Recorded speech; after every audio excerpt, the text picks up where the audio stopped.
Here we go. Great. So welcome if you're just joining us. We'll get started in just a second. I'm Drew for Friends of the Earth, and Liz is going to kick us off. Hi, I'm Liz Butler. I'm the Vice President of Organizing and Strategic Alliances for Friends of the Earth Action. Welcome this evening. We're really excited to see you here. Today, we're going to be talking about the efforts that we're going to be doing to outreach to voters in the coming month. We're really hoping that all of you can help us in the really important outreach that's coming up. If you just joined, please introduce yourself in the chat. What we're looking for you is your name, where you're from, and if you've done outreach in the past to voters around an election, whether that's calling, texting, or canvassing.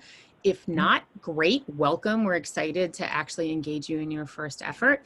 If you have, what's the most recent effort where you were engaged in? And tonight we're gonna kind of walk through the history of what FO has done so far in the recent elections, talk about why this election is super important, then actually dig into our priority races and what we're facing, what we're up against in this moment, and how we're actually gonna be reaching out to voters, and then how you can get involved. So with that, I wanna turn it over to Eric Pica, who is Friends of the Earth Action's president. Eric? Great, thanks Liz, and welcome everybody. Again, my name is Eric Pica and I'm president of Friends of the Earth Action. And this is an exciting night because it's kicking off our activities to mobilize voters to elect real progressive champions. And in 2018, many Friends of the Earth Action volunteers got on Zoom at this very moment and reached out in the course of a month, 200,000 voters to help swing the election.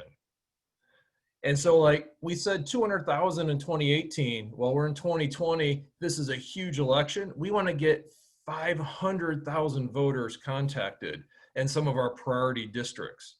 And Friends of the Earth Action, if you didn't know, we endorse dozens of progressive champions. And we do that because we believe that if you have champions like Ocasio-Cortez or Tlaib in Congress, or Bernie Sanders or Elizabeth Warren in the Senate, that we can really change the debate and increase the aspirations and the goals for not just the environmental movement, but the larger movement writ large. And so I'm really excited that you all are volunteering, that you're going to be volunteering to get out the vote in some of the important races that we think will help not only flip the Senate, but also put more progressive champions in the House of Representatives. Because we know that, look, in the last 4 years, we've been resisting and we all want the transformation. But in order to get the transformation, we have to get to the mobilization. And what you're gonna be doing in our outreach to 500,000 plus voters is that you're gonna be mobilizing voters with your voice, your fingers, texting and phone banking to make sure that we turn out voters that support the environment, support progressive causes, and will elect Democrats that will push the entire House and Senate more to Friends of the Earth Action's policy prescriptions. So I just want to say thank you for joining the call today, or the Zoom today. I guess we don't do calls anymore. And you're in good hands with Drew and Liz and Carrie and Miranda. We have a really experienced team here that's going to make this fun, exciting as you reach out to people across the country. So thank you for participating. Thank you for being the mobilization and getting voters out there. And I hope you enjoy the evening. Thanks a lot, Eric, and thanks for jumping on at the top of the call to welcome everybody. I think Eric is going to jump off because he is actually going to be on another call with some of our coalition partners talking about some things in just a minute. I wanted to spend a couple of minutes actually talking about why this election matters. So first off, Friends of the Earth Action will be focused on 3 districts that will be critical to showing that this is a wave election. And that's going to be key to the success of this year.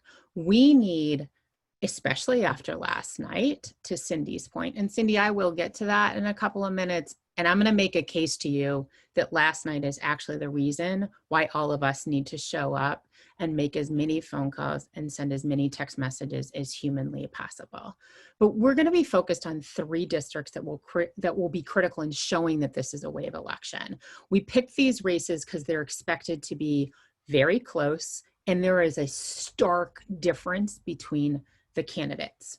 In showing a wave election, I want you to imagine after the election showing that people defeated a North Carolina senator who's a lackey for Donald Trump, electing a Nebraska representative committed to standing up to the fossil fuel industry, and flipping a Republican stronghold in California that people came close to winning in 2018 with the exact same Democratic candidate. By actually having all of those places go from Republican held to Democratic held, it will be clear that it is a wave election, along with all the work many of our partners are doing. At Friends of the Earth Action, we don't believe it's enough just to elect Democrats.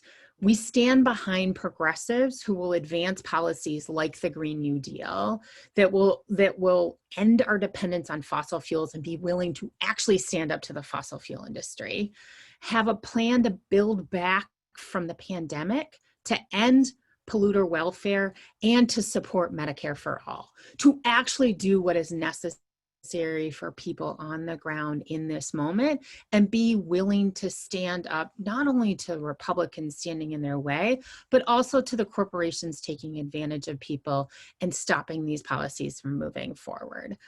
Last night, a sitting president refused to denounce white supremacists. We cannot ignore that happening. And he basically stoked and encouraged potentially violent voter suppression at polling places. And I think that honestly, despite the last 3.5 years of so many terrible things, it left so many people stunned and even more angry than they were, despite thinking that wasn't possible. Given everything he'd done, I thought he couldn't shock me anymore, and it did. And what it said to me is, that's why it's so important that all of you are here. That's why it's so important that we're going to reach out to 500,000 voters and be part of many of the organizations across the country, making sure that everybody who has a voice gets a chance to vote, and that vote gets counted, and that we really focus on these strategic races where we can make a difference. Together, I know that we can win and create the blue wave that has never been more important than it is now. We need to show and demonstrate that people across the country are rejecting not only the Trump administration, but his Republican enablers, and making sure that Congress is actually held by the Democrats so that we can move forward on these critical policies. So with that, I'm going to turn it over to Miranda, Carrie, and Drew to really go into the details about these races. But I'm going to challenge folks to think about that. I'm going to challenge, in particular, Cindy, you said this. I'm not sure if after last night I want to reach out to voters. I want you to think about, last night is the reason to reach out to voters. Last night is the reason to phone and text bank as many people in these 3 races as possible, to make sure that we send a message and that there is no gray zone about what happens when all the votes are counted.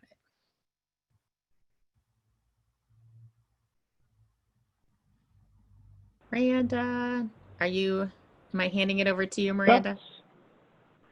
So Carrie, Miranda, and I are going to talk you through the 3 races that we're focusing on, and we'll kind of pop back and forth between the 3 of us as we talk about different races across the country. So yeah, Miranda, if you want to take it away with Amar in California. Yeah, sure. Hi, everyone. It's really great that all of you are here and joining us this evening.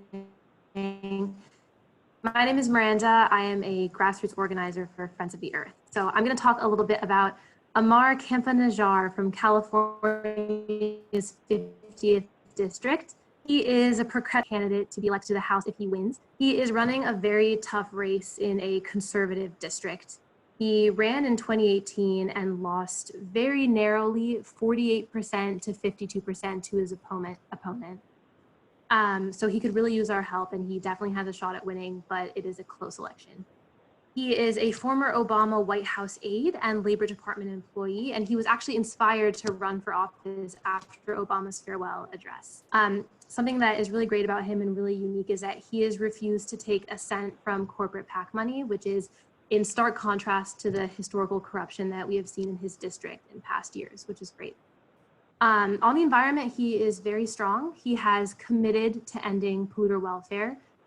This is especially important in a time where fossil fuel executives have gotten billions of dollars in what was supposed to be COVID stimulus relief for the American people. So that's a really important stance that he's taken. He's also promised to prioritize climate change, environmental justice, and he's someone that just loves to hike and be outside because he's in a beautiful area of California, so he's also passionate about wildlife protection. He wants to create jobs in renewable energy, and he has gone on the record citing climate change as the biggest threat to national security. He's very progressive in other ways as well. He's passionate about getting the economy up and running. He's passionate about healthcare. And he has said that his domestic priority will also be helping America recover from the pandemic by rebuilding the economy and the public healthcare system more resiliently. So that is Amar Campanella.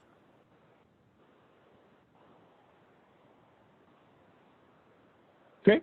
I'll take the next of our three. We're kind of going west to east. It's backwards for some people and right direction for other folks, but wherever you are. So Kara Eastman, our second endorsed candidate, is running in the Nebraska 2nd District. This is right outside of Omaha. She's also another candidate that we had endorsed in 2018 who very narrowly lost her race that year. She actually only lost it by about 500 votes. So it's an incredibly close race, and this year looks like it's going to be another nail-biter of an election. We're really excited to make sure she comes out 500 votes or more ahead this time instead of just being so close. And one of the reasons why we're really excited to keep working with Kara Eastman is she has been a consistent pipeline fighter and climate change advocate with us. We can see a couple of her kind of crowning achievements. This district in Omaha suburbs actually includes a bunch of different places where that abut where the Keystone XL pipeline would run through Nebraska. And Kara has been fearless at fighting against that pipeline for years and years. Folks may know this has mostly been sort of stalled by local regulation and court decisions for the last few years, but Donald Trump has been pushing hard to build the pipeline. And in fact, it was the first executive order Donald Trump signed when he got into office was to expedite production of the Keystone XL oil pipeline. And Kara Eastman has been standing shoulder to shoulder with us, with indigenous communities, and with local ranchers for years, fighting against that pipeline. She's also another great entrepreneurial person. She started a nonprofit in her community that focused on healthy and environmentally sound housing. She's continued to push housing justice as a part of her campaign platform. And she backs big policy changes like a Green New Deal, which include not just reforms on climate change, but putting Americans back to work, building environmentally sustainable housing, building renewable energy projects, restructuring our whole economy and society in a way that fits with the climate goals that we need, as opposed to just tinkering a little bit around the edges or changing some renewable energy goals here and there.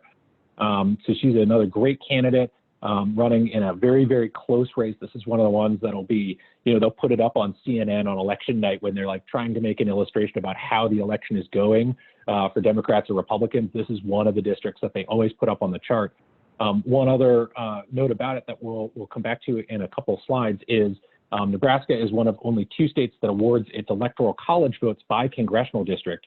So even though we're working on behalf of Kara Eastman, we really want to flip this seat for the House in particular to get her elected. It does also have an impact on the presidential race because this is one of the places where even winning a single congressional seat would move an electoral college vote in the right direction as well. So it's kind of 2 reasons to work on this district in one.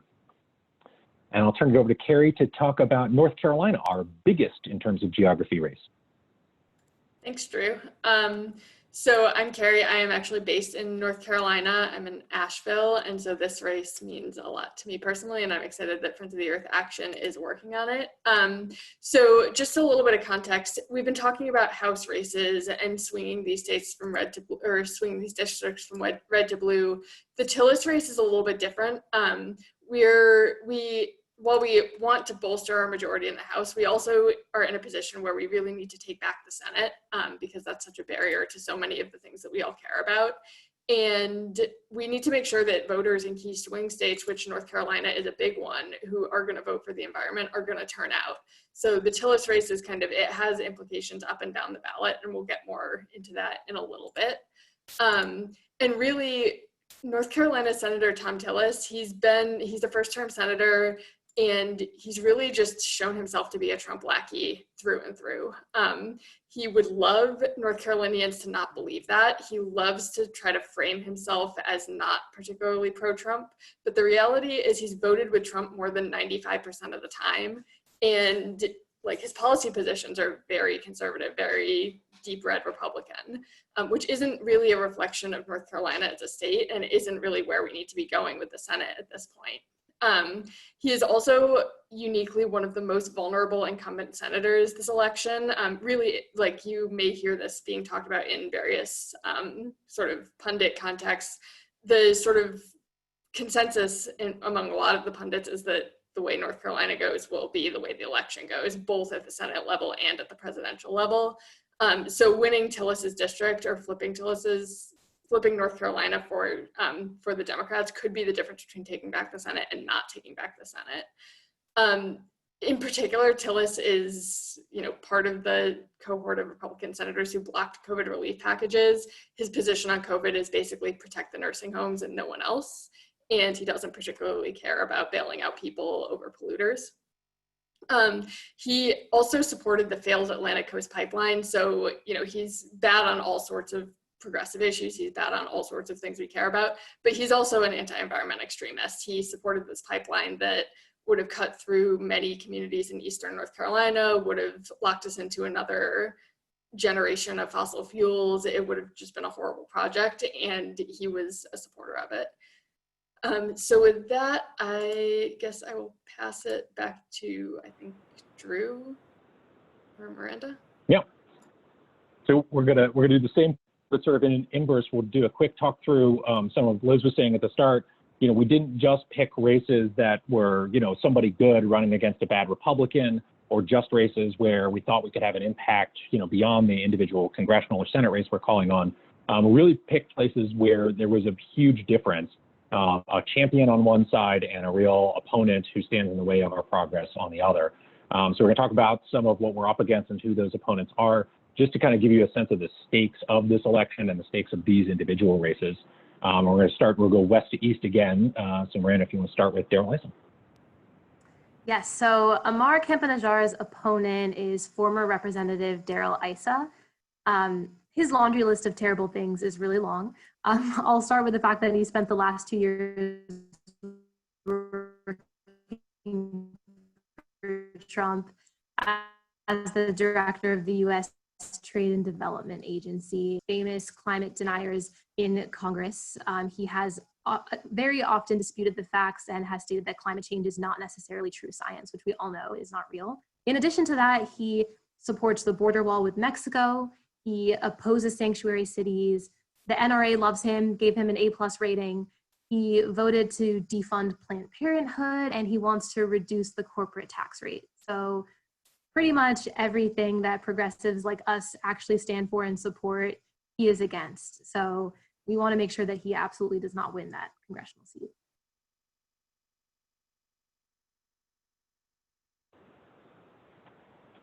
Sure. And talking about the Omaha District, the current incumbent representative is Don Bacon.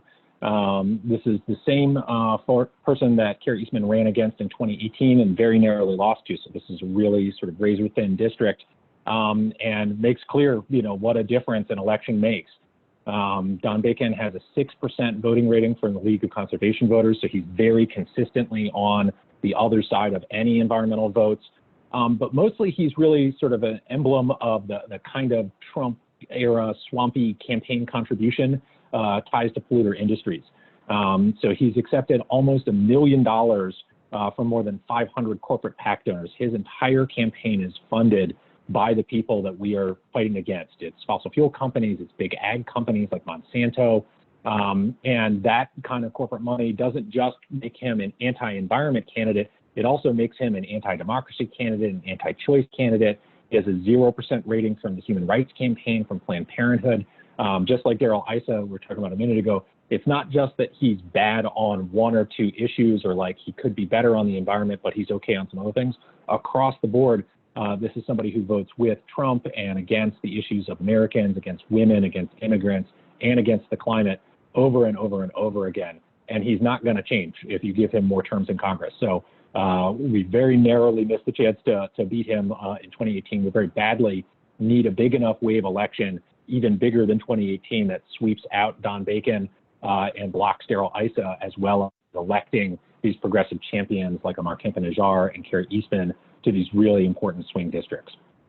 And then last, Carrie's going to talk a little bit about North Carolina in particular, but also just kind of the bigger context of the races we picked on the election. Yeah, so we talked a little bit about this for North Carolina, but as I mentioned a couple of minutes ago, North Carolina is one of the most contested states in the Electoral College, and Tillis is one of Trump's key enablers in Congress, meaning how the Tillis race goes could have implications for the presidential race, as well as for various House races and down ballot races. But North Carolina isn't the only state we're working in that has those sort of up and down the ballot implications. Nebraska, as Drew mentioned earlier, is one of only 2 states that awards electoral college votes by congressional district. And the last time we swept Carrie Eastman's district was in 2008 in the wave election that elected Barack Obama president and delivered control of the House and the Senate. So even though it is a single congressional district in Nebraska, the implications could be significant for the presidential race there as well. Similarly, with Amar Kemp-Najjar's district in Southern California, that's another one that flipping that district in Southern California would be a once-in-a-generation victory for progressives. And in 2018, we were so close to flipping that district. It really feels like 2020 could be the year to make that happen. And as Liz was mentioning at the top of the call, it's really that wave election scenario that we need to get to this year, where it's not just the presidency and it's not just individual congressional districts, but it's really a blue wave of strong progressives across the country up and down the ballot. And these 3 districts are sort of linchpin districts that could trigger a wave election, sweeping in a new generation of progressive climate activists at all levels of the federal government. Yeah, I'll just say on the map I picked, one thing to note is if this is like one of these like pick your own adventure sort of style presidential maps. And one of the reasons why North Carolina is especially key on a lot of people's districts is in this scenario, even if we lost Ohio, Georgia, Pennsylvania, or Ohio, Georgia, Florida, and some states out west, we would still win the Electoral College by a substantial enough margin that it would be very hard for Trump and the Republican Party to contest the election results. And over, what we've heard from constitutional scholars is there's almost nothing you can do that will make Donald Trump not cry foul or say that the election was rigged or something like that. But if there's a really big wave election, if it really is overwhelming state by state from coast to coast in the Electoral College and in the popular vote, that's our best insurance to making sure that the ballots are actually counted, that it's a smooth election process, or as smooth as we can have during a pandemic. And that the one key thing that we can all do is make sure that every voter in all of these key states gets a chance to vote, is able to vote safely, and that they have the information they need. Because one of the things about the pandemic is it's really scrambled people's expectations about elections. How do they vote by mail? Where do they vote early? What are the rules for all these different things? People are voting in different ways than they ever have before. And every time Donald Trump gets up on the debate stage or wherever and talks about the ballots are rigged and everything is fraudulent and all this stuff, what he's trying to do is make people have doubts and have discomfort that they're not sure if they should vote or how they should vote. Our person-to-person contact is the antidote to that disinformation. And that's why what we call digital canvassing is really kind of the key ingredient in this. So that's the reason why we do this stuff, why we call and we text voters, is that is the best way to get people over the hump of misinformation or just over their own discomfort, not knowing how to vote, and walk them through the process. There's two really key parts to digital canvassing. It's not hard to do. It's like talking to a friend or a neighbor or anything else like that. But the two really important parts about it are, one, the social psychology of it is really effective. If voters talk to a volunteer, to another human being, and they make a plan to vote, they are substantially more likely to follow through on that plan. We've seen that in election after election. It's a big part of how we won a lot of seats in 2018 was this really diligent person-to-person contact up and down the ballot, making sure that everybody knew exactly how they were going to vote. And in the pandemic, with so many rules being different and so many people choosing to vote by mail or in other ways that they may not have before, it's really doubly important. The second thing that's really key about having this person-to-person contact is that it makes it really easy for you as an individual volunteer to be incredibly effective. If you were going to go out and knock on doors, you could probably knock on 30, 50, maybe as many as 100 doors in an afternoon, going door to door talking to folks. This is all before the pandemic, when you could like walk up to someone's door and knock on it, talk to them, and not alarm them with your presence.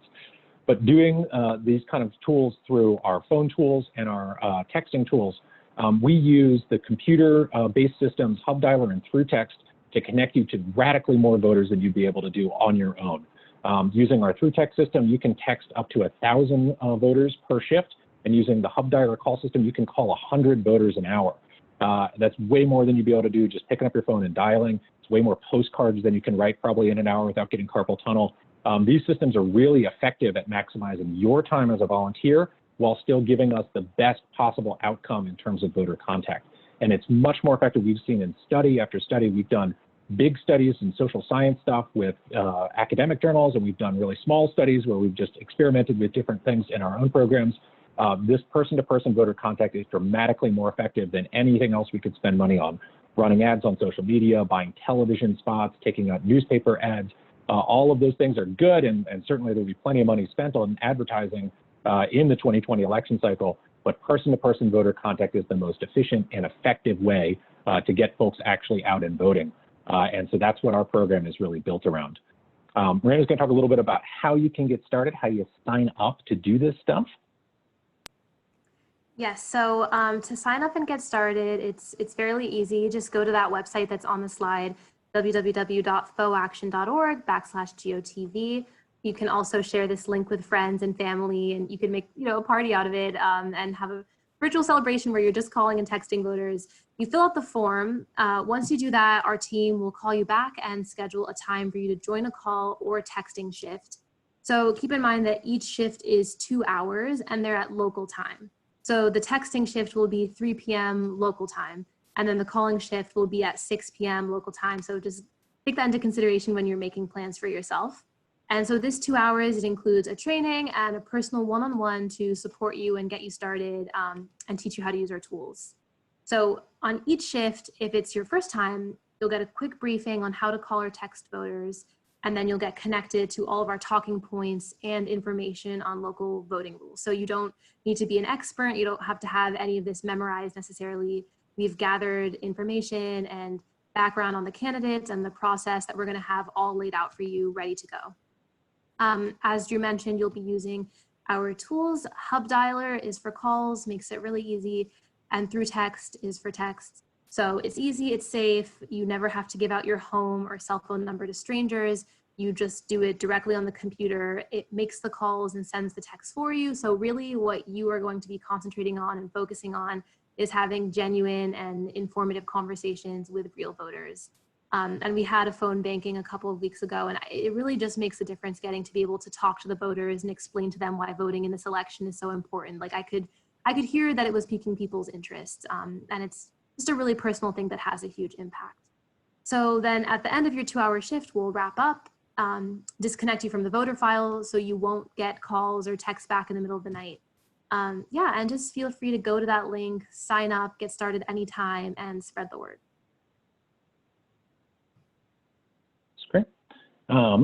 And so I saw we had a couple of questions come in while we were talking. Liz, I don't know if you can see those, if you want to read out what we had or answer. Leslie asked a question of which method is better, mail-in ballot, drop off your paper ballot to the office, or walk in and vote on the machines.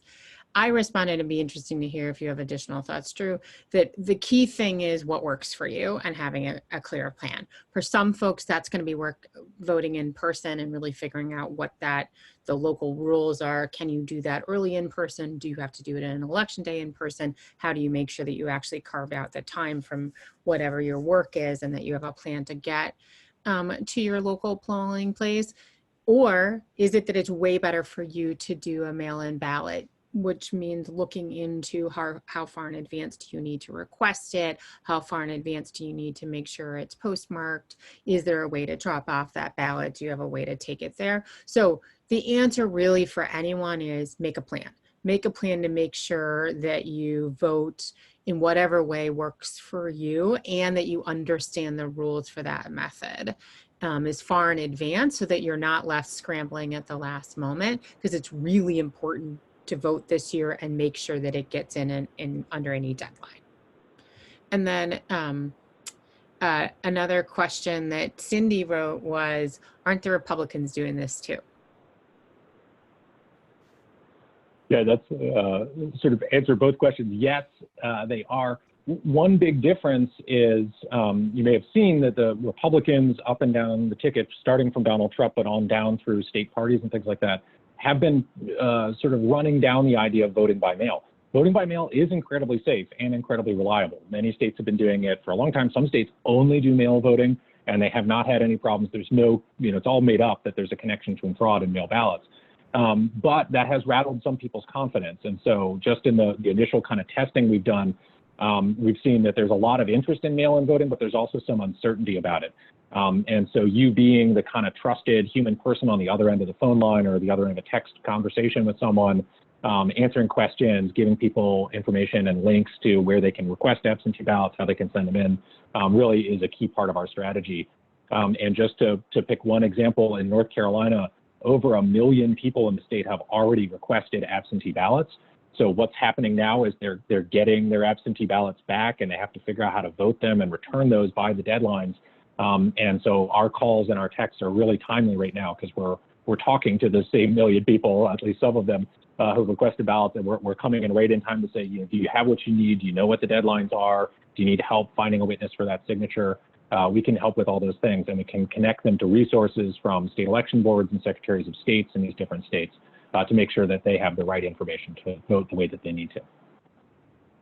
Yeah, and Leslie asked a follow-up question, and the thing I would say is for all of you is the questions that Leslie's are asking are the questions that you're going to hear from voters, right? Like this is the constant fear mongering is leaving everyone going, how do I do this? And actually just being able to talk it through with people and come up with, here's a way to approach it and here's what the rules are locally can really help people navigate in a moment that feels like it's different than other years when they've just walked down to the precinct on election day and voted and it was simple and they didn't think anything more beyond who do I want to vote for. It never occurred to them that there was going to be a challenge for them voting. Now, I would name that in many places, there's challenges for people voting and has been for a long time. There's been systematic voter suppression, especially targeting low-income communities and communities of color, where they have closed polling places en masse, where they have massive amounts of polling places out in rural areas to serve a very small number of people. And then in a number of urban environments, they've made it so that there's tens of thousands, sometimes hundreds of thousands of people who are supposed to go to one polling place. So I want to lift that up. I think that's really important, but know that the experience that Leslie is experiencing of asking these questions is exactly the reason that it's important to do this. This isn't as easy as people expect it to be this year, and that's why we want to get on the phone and help them. On your question, Leslie, I think the key thing to think about is if you're going to vote by mail, the recommendations I've been hearing from people is get that ballot in as soon as you possibly can, and that will avoid any challenges with delay and things not being counted. If the ballot is in, well in advance, even if the mail is being slower than it normally is, it will reach the destination it needs to. That's not to say that if you can't mail your ballot until later, you shouldn't. You absolutely should. But if you're concerned about it and you want to use a mail-in ballot, just make sure you get it in as soon as possible. And Julie, let me look over in the Q&A. So are we specifically targeting progressive voters? Let's take that one and like, who is this list of people? Because I think that is super important to answer. Yeah, Carrie can chime in on this as well. She's done a lot of the work finding the voters for us to contact. But the short answer is yes, these are identified progressive environmental voters. One thing that's important to note about these calls, if you're nervous, if you haven't done get out and the vote work before, if you haven't canvassed or called or texted before, it can feel intimidating talking to other voters. One of the things we do is we look for voters who are likely to agree with us and support the candidates we're supporting, but need help with the actual voting process, especially with the pandemic on. That's a lot more people. So, we're generally, I'm not saying we never talk to a voter who, doesn't support some other candidate or something like that, but by and large, the vast majority of people we're calling are strongly supporting the candidates that we're supporting as well. And then really the conversation is about like, great, what's your plan for voting? How are you getting that mail-in ballot if that's what you're doing? What's your plan for voting early? And in the tests we've done, more than 85, 90% of the people we talk to are strongly in support of our candidates. And it's a question of making sure they have the resources they need to actually do their voting. Yeah, and just to add to that, someone else asked if folks would be familiar with Friends of the Earth Action. Not necessarily, but we did specifically look for voters who were pro-environment. So we know these people care about our issues. We know they're likely environmental voters. And so there's a starting point for the conversation, even if they're not specifically familiar with Faux Action as an organization. And that when you join a phone bank, one of the things that we're going to do in the beginning is they're going to walk you through all the technology and make it really simple. And we're going to walk you through how to talk to people on the phone and then be a resource throughout the entire time period that you're phone banking or text banking. So we will make sure that you have the tools that you need in order to reach out to the voters and get them the information that they need in order to figure out when and how they're going to vote.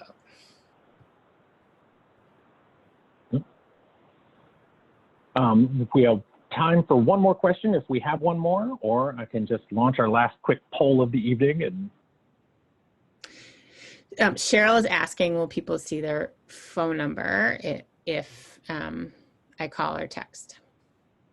Their actual personal phone number. Yeah. You never share your phone number or your cell phone number for texting.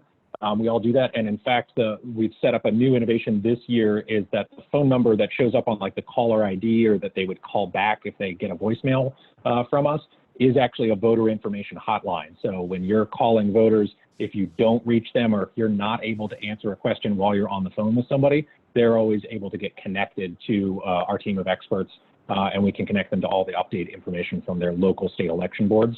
So that they get whatever, if you're not sure what the answer to the question is, it's okay. You can sort of put them on hold or reconnect them back to the main line and they'll get an answer to their questions that way. I'm going to take one last question. It's in the chat from Julie and it says, are we assuming that if we get progressives out for Congress that they will vote for Biden? I have been working on getting votes out for Biden because if he doesn't win all progressive ideas, maybe the democracy are done. So I want to strongly lift up something. So Faux is notorious for pushing as far to the left as we possibly can. We stand for really strong things. And we absolutely believe it is 100% critical that Joe Biden win this election. And part of the reason that we picked the strategies that we did is that if you look at down ballot races in an election year, in a presidential election, most of them actually do fall in line with if you were a Trump voter, then who you're going to vote for in the congressional level actually follows suit. So turning people out for Congress and for Senate who are voting Democratic, they're going, the overwhelming majority of them will vote for Joe Biden. So yes, we believe that. And we also want to make sure that we're arming a new administration with the tools to undo the damage that has been done in the last 3.5 years. So it has to be that we change the administration, but that we also change the Senate and strengthen the number of Democrats in the House. And then we're going to go to work on pushing them to actually pass the things that we all care about. But 100% this year, we all need to be focused on making sure that Joe Biden wins this election. And then we actually have the possibility of undoing this damage and really working on the things that we think are necessary on the ground. Those of you who know me know that like I am as strong of a progressive as they come and believe fundamentally this moment, we absolutely have to support Joe Biden. The alternative of re-electing Trump could be the end of the American experiment as it stands. It's a good note to end with our last quick poll. Put it up on the screen here for a couple seconds so you get a chance to weigh in. If you're interested in joining the texting program, if you're interested in making phone calls to voters, or if you can do both, you can tell us in the poll and we'll follow up with you tomorrow. Our very first texting and calling shifts start tomorrow afternoon and evening. We'll be texting for the Kerry Eastman race in the afternoon and making phone calls on the North Carolina Senate race in the evening. So fill out the poll and let us know which thing you're interested in. We'll send you an invite to those. And then all through the month of October, basically every day, Sunday through Thursday, we'll be doing this schedule of calling and texting through these 3 critical races. And as Liz was just saying, you know, our best chance is to make sure that this is not just a eking out a victory, barely enough of a majority kind of election, but that it's a huge wave election from coast to coast, that it brings along not just Democrats, but really strong progressive leaders. And take a minute and just imagine where we could be in January 2021 with a Congress that includes not only our known leaders like Bernie Sanders and AOC and Rashida Tlaib, but also this new generation of leaders like Kerry Eastman and Amar Campa-Najjar, representing a new progressive young wing of the Democratic Party that's pushing for a Green New Deal, pushing for bold action on climate change, and that we've removed that huge roadblock in the Senate. We now have a majority of Democratic senators in the Senate, so we can actually pass legislation through both houses, and that we can be pushing a Joe Biden administration to appoint really progressive people to administrative positions, refilling the positions that have been lost at the Department of Interior and EPA. All of that stuff depends on the work we do this month for the next 34 days to build the progressive wave, to build the big majority, to put us in a position to win those victories in 2021. So thanks so much. I'll close out the poll. Looks like most folks have had a chance to vote. I'm so excited to see you all at text banks and phone banks in the next couple of weeks. We really appreciate all of you getting on for a couple minutes tonight to hear about the program. And if you didn't get a question answered, or if you still want to know how that texting from your computer thing works, sign up at FOE/Action/GOTV. Get in for one of the text shifts. We'll start with a training every time, so we'll show you exactly how it works and how to talk to voters.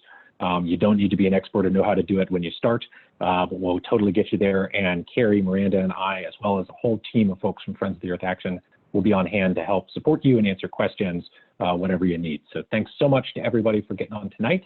We'll see you on the phone banks starting tomorrow evening.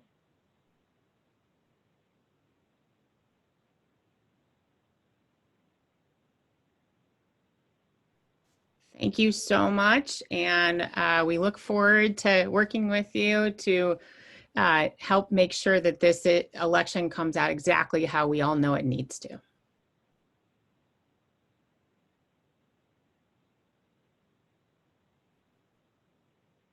Thanks, y'all. Thank you.